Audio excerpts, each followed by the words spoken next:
رکو، اپنے نبی کی شان سنتے جاؤ۔ آپ صلی اللہ علیہ وآلہ وسلم نے ارشاد فرمایا کہ قیامت کے دن اللہ تعالیٰ مجھ سے ارشاد فرمائے گا، یا محمد اٹھو، اپنا سر اٹھاؤ،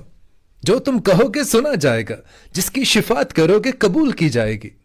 پھر آپ صلی اللہ علیہ وسلم ارشاد فرماتے ہیں کہ اللہ تعالیٰ میرے لیے ایک تعداد مقرر فرمائے گا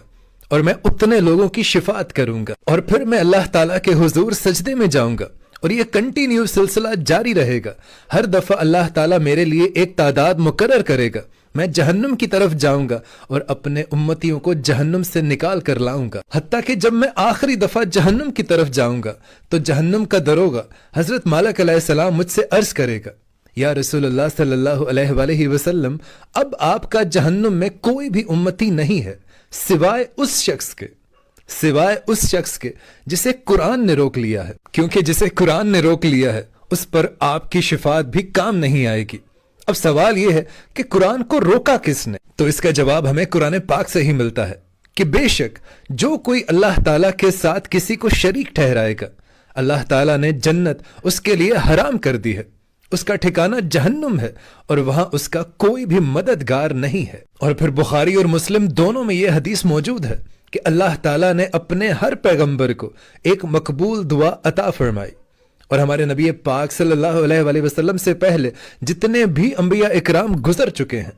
ان تمام نے وہ مقبول دعا کا استعمال کر لیا۔ حضرت نوح علیہ السلام نے اپنی امت کے لیے عذاب مانگا تھا، انہیں دے دیا گیا۔ حضرت موسیٰ علیہ السلام نے بھی وہ دعا مانگ لی، لیکن نبی پاک صلی اللہ علیہ وآلہ وسلم نے ارشاد فرمایا کہ میں نے وہ دعا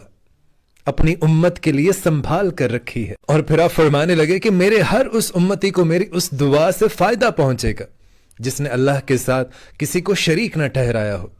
اور اس بات کی گارنٹی اللہ تعالیٰ نے آپ کو لا تعداد موقعوں پر دی کہ جو بھی آپ کا امتی شرک نہیں کرے گا، ایک نہ ایک دن اپنے حصے کی سزا کاٹ کر اس کو جنت میں لازمی لا کر کھڑا کروں گا۔ اور پھر اسی سلسلے میں مسلم شریف کی حدیث ہے کہ آپ صلی اللہ علیہ وآلہ وسلم کو شب معراج کے موقع پر اللہ تعالیٰ نے 3 تحفے عطا فرمائے،